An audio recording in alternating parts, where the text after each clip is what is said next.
찬양대 오르간, 피아노 그리고 바이올린의 아름다운 하모니 하나님께서 영광 받으신 줄 믿습니다. 우리 좌우 앞뒤로 인사하겠습니다. 하나님이 함께 하십니다. 그리고 힘내세요, 주님이 함께 하시잖아요. 이렇게 인사하겠습니다. 힘내세요, 주님이 함께 하시잖아요. 어색하신가요? 네, 우리 하나님은 오늘도 저와 여러분 또 우리 모두를 위로하시고 안아주시기를 바랍니다. 여러분, 오늘 무슨 날입니까? 네, 어떤 분들은 할로윈이라고 할지도 모르겠습니다. 언젠가부터 우리나라도 영미권에서 전통으로 지켜오던 10월 31일 할로윈 데이로 지켜오고 있는데, 지나가다 보면 어린이집이나 유치원을 비롯해서 여러 업계에서 할로윈과 관련된 이벤트들이 쏟아져 나오고 있습니다. 어제 어느 뉴스를 보니까 요즘에 아이들이 크리스마스 다음으로 가장 기대되는 날이 바로 오늘이라고 합니다. 할로윈이라고 할 정도로 그렇게 할로윈의 인기가 많아지고 있는데, 그런데 우리 그리스도인들, 특별히 우리 개신교인들에게 있어서 오늘 10월 31일은 너무나 중요한 날입니다. 그저 할로윈 데이라고 하는 이런 상업적인 이벤트에 밀려서 묻혀버리기에는 그러면 절대로 안 되는 아주 중요한 날이라는 것을 기억해야 합니다. 우리가 앞서 영상에서 봤듯이 오늘은 세계의 모든 개혁교회가 기념하고 지키는 종교개혁주일입니다. 종교개혁주일은 중세시대였던 1517년 10월 31일에 독일의 비텐베르크 대학의 교수였던 마틴 루터가 당시 교회의 부패를 비판하고 면죄부 판매는 잘못이라고 지적하는 내용의 95개의 문항으로 작성하여서 그 반박문을 비텐베르크 대학 교회의 정문에 붙였던 그 사건에서 시작합니다. 이 사건이 저와 여러분에게 중요한 것은 지금 우리 교회가 속해 있는 개혁교회, 즉 개신교회가 본격적으로 시작하게 된 그 계기가 된 날이기 때문입니다. 지난 2017년이 그 종교개혁의 50주년이었고 올해는 504주년이 되었습니다. 우리 교회가 속해 있는 개신교회는 매년 이 종교개혁주의를 지키면서 기념하면서 다짐하는 거죠. 혹 우리 안에 변질되고 부패한 신앙의 모습들은 없는지 우리 자신 스스로가 또 우리 교회 공동체가 돌아보고 다시 말씀의 본질로 돌아가 잘못된 부분은 바로잡고 또 회개하고 회복의 기회로 삼는 데에 그 의미가 있는, 그러니 오늘이 아주 중요한 그런 날이라고 할 수가 있습니다. 오늘 열왕기하 22장의 본문은 이런 종교개혁, 특별히 성경의 역사 속에서도 종교개혁을 단행했던 사람, 요시야 왕이라고 하는 한 사람에 대해서 소개하고 있습니다. 요시야는 남유다의 16번째 왕이고 31년 동안 남유다를 다스렸던 왕입니다. 여러분, 요시야가 왕이 되었을 때의 그 시대적인 상황이 어떠했는가? 여기에서는 나오지 않지만 그 시대적인 상황이 너무나도 어두운 상황이었다라는 것을 우리는 서신서들을 통해서, 특별히 스바냐라고 하는 서신서를 통해서 알 수가 있는데, 스바냐 3장 1절부터 4절에 보니까 당시의 예루살렘에 대한 상황에 대해서 이렇게 이야기하고 있습니다. 망하고야 말 도성아, 반역하는 도성, 더러운 도성, 억압이나 일삼는 도성아, 주님께 순종하지도 않고 주님의 충고도 듣지 않고 주님을 의지하지도 않고 하나님께 가까이 가지도 않는구나. 그 안에 있는 대신들은 으르렁거리는 사자들이다.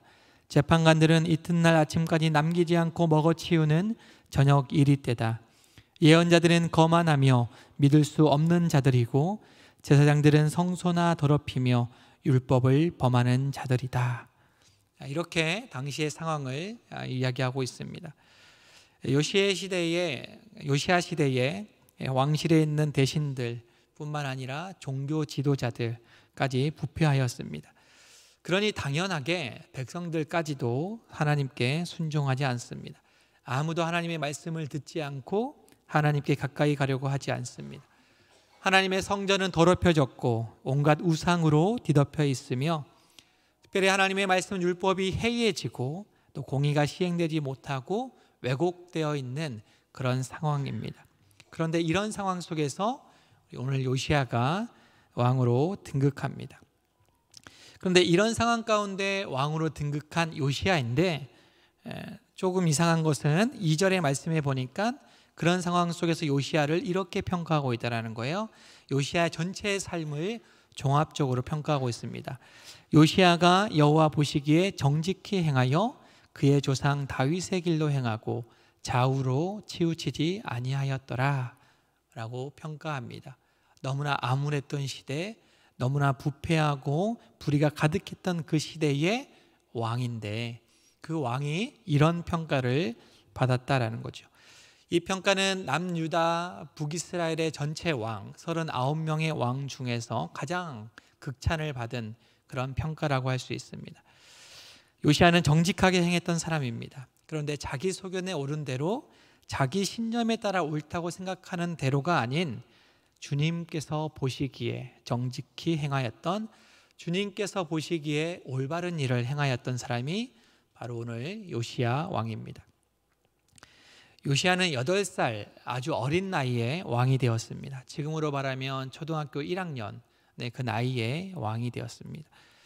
여러분 8살의 아이가 왕이 되었을 때 그 왕은 무엇을 할 수 있겠습니까?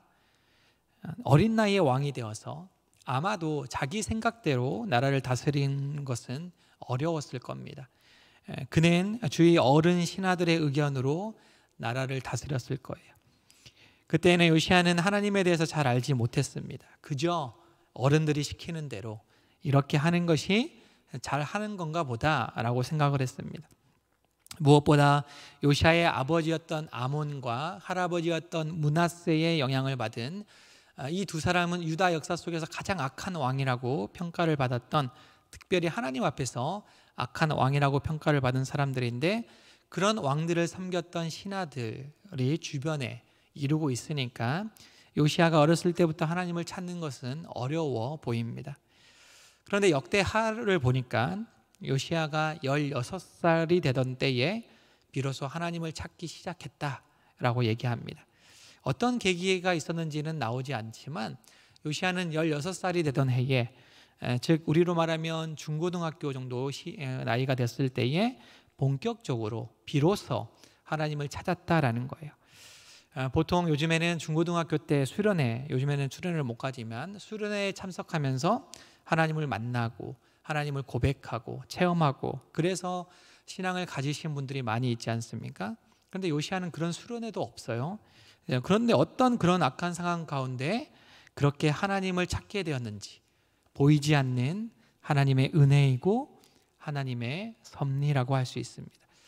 그런데 그리고 그런 그에게 하나님을 향한 신앙을 가질 수 있도록 도와주었던, 성경엔 기록되어 있지 않지만 보이지 않는 신앙의 조력자들이 있었음을 볼 수가 있습니다. 아무튼 요시야는 16살이 되던 때부터 비로소 하나님을 찾았다라고 기록하고 있고, 그리고 20살 청년이 되었을 때에 본격적으로 하나님이 싫어하시는 우상들을 청소하기 시작합니다. 소위 종교개혁을 시작하게 되는 거예요. 20살이 되었을 때에 부패하고 변질되었던 신앙의 형태들을 조금씩 바로잡기 시작합니다. 그리고 오늘 말씀에 그 요시야가 20살이 지나 이제 26살이 되었습니다. 요시야 왕이 통치한 지 3절에 보니까 18해가 되었다. 요시야의 26살이 될 때입니다. 20살 때부터 예루살렘과 온 유다에 있는 우상들을 없애고 온 나라와 성전을 깨끗하게 한 후에, 우상으로부터 깨끗하게 한 후에 그가 한 것이 있는데 그것이 바로 부서진 여호와의 성전을 수리하는 겁니다. 아버지 아몬 왕과 할아버지 므낫세로부터 황폐하게 된 그 성전, 온갖 이방 신들이 난무했던 성전을 깨끗하게 치우고 이제 부서진 여호와의 성전을 수리합니다. 이때 대제사장 hil기야가 율법책을 발견하게 되는데 그 당시에 발견된 그 율법책은요 너무나 오랫동안 방치되어 있었기 때문에 먼지가 수북하게 쌓인 그런 율법책입니다. 요시야의 증조 할아버지였던 히스기야 때까지는 아마도 읽혀졌던 그런 책이 율법책입니다. 그런데 할아버지 므낫세가 왕이 되면서 이 율법책은 방치되기 시작합니다. 여호와 하나님을 위한 제단에 바알과 아세라 같은 우상을 위하여 제단을 쌓고 또 1월 성신을 경배하면서 하나님의 율법책은 방치되기 시작합니다. 그나마 다행인 것은 이 율법책이 폐기되지 않았다라는 거예요. 누군가에 의해서 구석에 숨겨져 있습니다.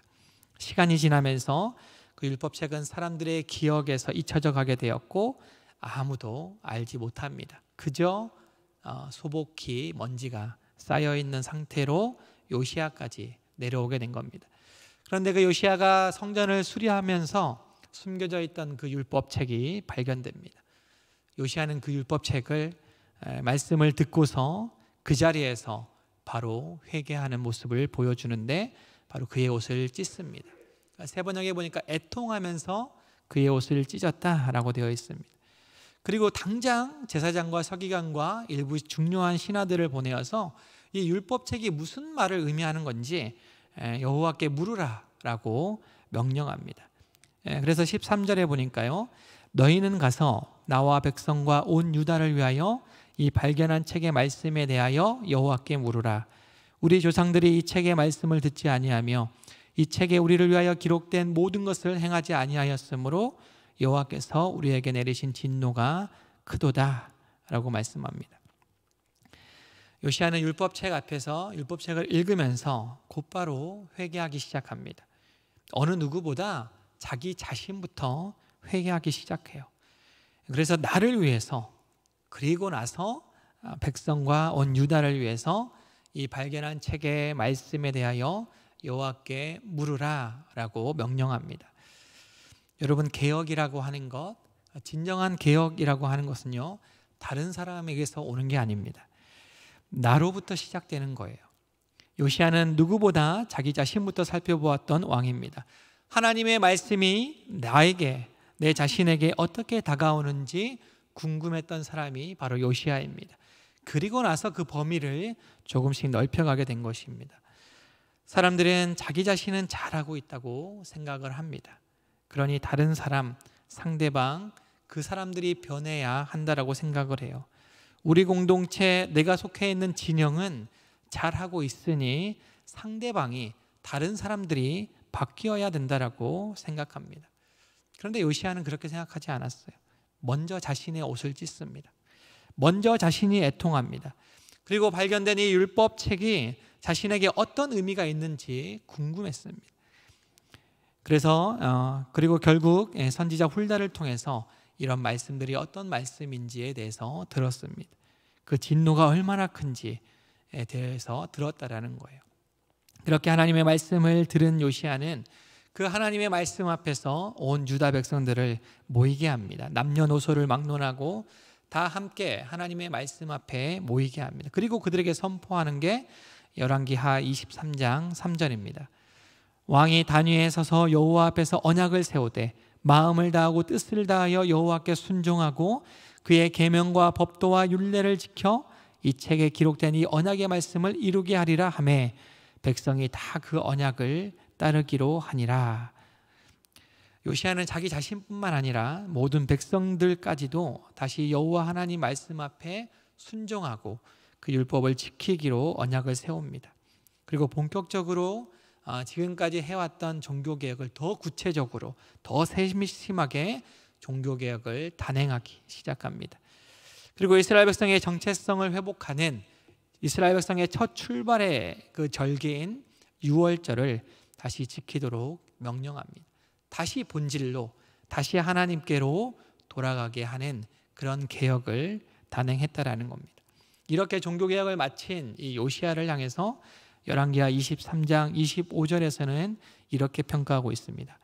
요시야와 같이 마음을 다하며 뜻을 다하며 힘을 다하여 모세의 모든 율법을 따라 여호와께로 돌이킨 왕은 요시야 전에도 없었고 후에도 그와 같은 자가 없었더라 라고 평가하고 있습니다. 여러분, 이런 이 요시야의 종교개혁은요, 신약시대의 예수님에게로 그대로 이어집니다. 예수님은 그의 삶을 통하여 또 그의 말씀들을 통하여 먼저 개혁의 본을 보여주십니다. 그리고 16세기에 루터나 칼빈은 그런 예수님의 정신을 이어받아서 대대적으로 오늘 종교개혁을 이루게 됩니다. 사실 종교개혁이라고 하는 표현보다는 교회개혁이라고 해야 조금 더 정확한 표현이라고 할 수 있습니다. 그 당시에 모든 종교에 대한 개혁을 말하는 것이 아니라 변질되고 부패하였던 교회를 향한 그런 개혁 운동이었기 때문입니다. 그렇게 변질되고 부패하였던 교회를 향해서 많은 개혁자들이 나와서 개혁을 외쳤는데, 그런 16세기의 많은 종교개혁자들의 사상을 요약한 것이 바로 5가지의 솔라, 5가지의 오직이라고 하는 슬로건입니다. 여러분 많이들 들으셨던 그런 슬로건인데, 오늘 종교개혁 주일이기 때문에 다시 한번 들으시면서 여러분 마음에 새기면 좋겠습니다. 첫 번째 슬로건이 뭐냐면 솔라 스크립투라입니다. 오직 성경이라는 표현이죠. 500년 전에 종교개혁을 했던, 교회 개혁을 했던 종교개혁자들은요, 모든 교회여 성경으로 돌아갑시다 라고 하는 이 슬로건을 내세우며 이 교회 개혁을 시작했습니다. 이 중세교회의 특징 중에 하나가 이 전통이나 그동안 지켜왔던 교회의 전통이나 어떤 회의, 중요한 종교 지도자들의 회의, 또 교황이 그 권위가 더 크다라고 생각했던 경향이 있습니다. 이런 전통이나 회의, 교황에 맞서서 그것이 아니라 하나님의 말씀, 성경이 우리 그리스도인들의 유일한 최종 권위다라고 선언하는 겁니다. 그 당시에 사제들의 가르침이나 교황의 말이 성경보다 더 권위 있는 것이 아니라 하나님의 말씀이 가장 유일한 권위를 가지고 있다라는 거죠. 여러분 지금도 마찬가지이지 않습니까? 우리에게 있는 가장 큰 권위는 하나님의 말씀입니다. 그런데 어떤 분들은 어떤 특정한 목사님의 말씀이, 어떤 목사님의 설교가 더 권위 있는 것이라 생각하는 분들이 있습니다. 어떤 목사의 설교가 더 확실하게 성경을 더 잘 이해해 주고 있다라고 생각을 하죠. 어떤 목사님의 설교가 분명 틀린 예화이거나 또 자기만 가지고 있는 어떤 잘못된 사상을 말하고 있는 것인데도 맹신하는 거예요. 뭐보다 더 크다고요? 성경보다 더 큰 것처럼 무의식적으로 그렇게 생각한다라는 겁니다. 여러분, 목사의 설교가 권위 있는 것이 아니라 설교 가운데 있는 하나님의 말씀이 더 권위가 있습니다. 그래서 저는 조심스러운 거예요. 제 설교가 자칫 하나님의 말씀, 성경의 권위를 훼손시킬까 봐 두렵습니다. 그래서 저는 예배가 끝난 이후에 여러분의 마음에 제 새치혀에서 나오는 제 이야기보다 오직 말씀, 오직 성경, 하나님의 말씀만이 남기를 바랍니다. 이 성경은, 하나님의 말씀은 일단 나에게서부터 의미를 찾아야 하는 겁니다. 다른 사람을 향한 말씀이 아니라 먼저 나를 향하신 하나님의 말씀부터 시작하는 겁니다. 여러분, 말씀을 무기 삼아서 다른 사람들을 비판하는데 자신의 눈에 들보는 보지 못하고 다른 사람들의 티를 마치 들보처럼 크게 보는데 사용해서는 안 된다라는 겁니다.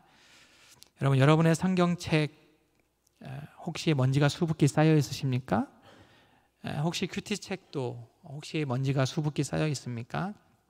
여러분, 그 먼지를 제거하시고 펼치시기를 바랍니다. 우리는 오직 성경으로 돌아가야 합니다. 일주일에 이 예배 시간에 한번 말씀 듣는 것으로 여러분의 삶에 개혁이 일어날 것을 기대해서는 안 된다는 거예요. 우리 스스로가, 내 자신이 우리 삶의 자리에서 말씀을 피고 그 말씀 가운데서 나에게 말씀하시는, 나에게 고치시라, 개혁하라 라고 말씀하시는 그 말씀을 우리가 들어야 한다라는 겁니다. 두 번째는요, 솔라 피데입니다. 오직 믿음이라는 거죠. 중세교회는 인간의 구원을 돈으로 살 수 있다라고 생각했습니다. 그런데 로마서 1장 16절 17절의 말씀을 앞세워서요, 개혁자들은 오직 믿음으로 말미암아 구원을 얻는다라고 선포하였습니다. 하나님이 주시는 구원은 오직 믿음을 통해서 받을 뿐이지 다른 어떤 조건이 요구되는 것이 아니라는 거예요.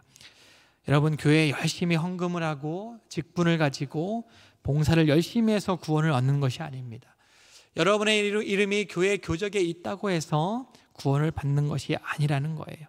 오직 믿음으로 구원을 받는 것입니다. 누구의 믿음입니까? 부모의 믿음도 아니고 아내의 믿음, 남편의 믿음도 아니라는 거예요. 오직 나의 믿음이 하나님 앞에서 중요한 구원의 척도가 된다는 겁니다. 솔라 피데, 오직 믿음입니다. 세 번째로는 솔라 그라티아, 오직 은혜입니다. 내가 구원을 받는 것, 우리가 구원을 받는 것은요, 전적인 하나님의 선물이라는 거예요. 우리에게 있는 믿음도 내가 믿는 것 같지만, 내가 열심히 힘을 내어 믿는 것 같지만, 그것마저도 하나님이 우리에게 주시는 선물, 오직 은혜라는 겁니다. 여러분, 저는 제 자신을 너무나 잘 알고 있습니다. 저 자신은 절대로 구원받을 만한 자격이 없다라는 것을 잘 알고 있어요. 여러분은 어떻습니까? 여러분 스스로를 생각해 보시면 잘 알고 있지 않습니까? 그런데 이런 내 자신이 하나님을 아버지라 부르며 이렇게 예배하고 있는 것은 오직 은혜가 아니면 설명할 수 없다라는 거예요. 절대로 이런 것이 당연한 것이 아니라는 것을 여러분 다시 한번 되새기시길 바랍니다. 넷째로는요, 솔루스 크리스투스입니다. 오직 그리스도예요. 여러분, 중세교회도 예수님에 대해서 얘기합니다. 예수님에 대해서, 예수 그리스도에 대해서 강조하였습니다. 교회라면 당연한 것이죠. 그런데 그리스도만 말하지 않고 인간의 공로도 강조하였습니다. 성자들의 공로도 구원을 얻는 주요 부분이라고 강조했다라는 거죠. 하지만 오직 그리스도, 인간의 어떤 공로도 자신을 구원할 수 없을 뿐만 아니라 다른 사람들을 구원시킬 수 없다라는 거예요. 오직 십자가에서 우리의 죄를, 특별히 나의 모든 죄를 짊어지고 죽으신 그 예수 그리스도, 그분으로만이 우리를, 특별히 나를 구원하실 수 있다라는 겁니다. 오직 그리스도. 마지막으로 다섯 번째는요, 솔리 데오 글로리아입니다. 오직 하나님께 영광입니다. 앞서 말한 네 개의 솔라는 이 솔리 데오 글로리아, 오직 하나님께 영광으로 통합니다. 구원의 모든 여정과 그 계획은 하나님 안에 있으며 또 예수 그리스도의 삶과 죽음을 통해서 성취되었으며, 그런 모든 것들의 궁극적인 목표가 바로 오직 하나님께 영광을 위한 것이라는 겁니다. 우리가 스스로 영광을 받는 것이 아니라, 어떤 개인이나 어떤 단체나 특별한 교회가 영화롭게 되는 것이 아니라 오직 하나님께 영광을 되는 그런 삶이 저와 여러분의 신앙의 삶이어야 된다라는 겁니다. 여러분, 이런 이상 다섯 가지의 종교개혁의 슬로건은요, 500년 전에만 유효한 것이 아니라 지금 우리의 시대에도 너무나 분명하게, 우리 한영의 공동체에도, 특별히 여러분 한 사람 한 사람에게도 너무나 중요한 슬로건이 되어야겠습니다. 개혁된 교회는 항상 개혁되어야 한다. 여러분, 이 시대에도 우리는 계속해서 개혁되어야 합니다. 여러분, 우리 한 사람 한 사람이 주님의 몸된 교회라는 것을 잊지 말아야 됩니다. 마치 요시야가 황폐한 성전을 돌아보면서 혹 수리할 곳은 없는지 여기저기 보면서 수리하여서 종교개혁을 했던 것처럼, 여러분 우리 자신들도요, 우리의 몸된 교회인 우리도 여러분 자신을 잘 살펴보시기를 바랍니다. 혹 내가 하나님의 뜻에 어긋나는 것은 없는지, 혹 내가 부패한 그 상황 가운데 있지는 않은가, 여러분 돌아보셔야 됩니다. 여러분 자신이 개혁된 교회이기 때문에 여러분은 계속해서 항상 개혁되어야 합니다. 그러기 위해서는요, 내가 오늘부터 종교 개혁자들처럼 엄청난 개혁을 해보겠노라고 95개의 반박문을 적어서 환영교회 앞에다 붙여놓겠노라 이렇게 결단하는 것보다, 오늘 하루, 또 오늘 나에게 주어진 이 시간들을 하나님 앞에서 어떻게 살아갈 것인가, 하나님 앞에서 정직하게 하나님이 원하시는 뜻대로 잘 살아가는 것이 너무나 중요하다라는 거예요. 설교를 준비하면서 글을 하나 봤는데, 새날이라고 하는 제목입니다. 광수생각이라는 책에 나오는 글인데, 눈을 뜨면 새날이다. 하루하루가 새날이지 않은 날이 없다. 그러니 오늘 내가 하는 사랑은 첫사랑이다. 그러니 내가 오늘 하는 일은 나의 첫일이다. 사람들은 매일 반복된다고 생각하니까 지치는 것이다. 하지만 지금껏 단 하루도 새날이지 않은 날이 없다 라고 글이 있는데, 여러분, 오늘 하루는요, 하나님께서 저와 여러분들에게 새롭게 허락하여 주신 새 날입니다. 과거에 얽매여서 힘들게 시작할 필요가 없다라는 거예요. 여러분, 이 하루를 소중히 여기며 하나님 말씀 앞에서 나로부터 시작되는 이 작은 개혁들을 이루고 산다면, 이런 여러분들의 개혁들이 모여서 우리 공동체가 변하게 되고 이 나라와 이 시대의 개혁들이 이루게 될 것입니다. 오직 성경, 오직 믿음, 오직 은혜, 오직 그리스도, 오직 하나님께 영광의 삶을 살아가는 여러분 한 사람 한 사람의 삶이 되기를 바라고, 그런 한 사람 한 사람의 귀한 삶의 고백들이 모여서 하나님의 보시기에 정직한 교회, 하나님이 보시기에 아름다운 우리 한영의 공동체, 더 나아가 이 사회와 나라를 개혁해 나가는 저와 여러분의 귀한 삶 되시기를 주님의 이름으로 기원합니다. 기도하겠습니다. 하나님 아버지, 오늘 종교개혁 주일을 맞이하여 우리 모두 성도들이 다시 한번 주님 앞에 혹 잘못하고 있는 부분들은 없는지, 개혁해야 하는 부분들은 없는지 돌아보게 하시니 감사를 드립니다. 개혁은 반드시 나로부터 시작되는 것임을 자각하고 오직 주님의 말씀 앞에서 오늘 하루를 살아가는 주의 성도들이 되게 하여 주시옵소서. 예수님의 이름으로 기도합니다. 아멘.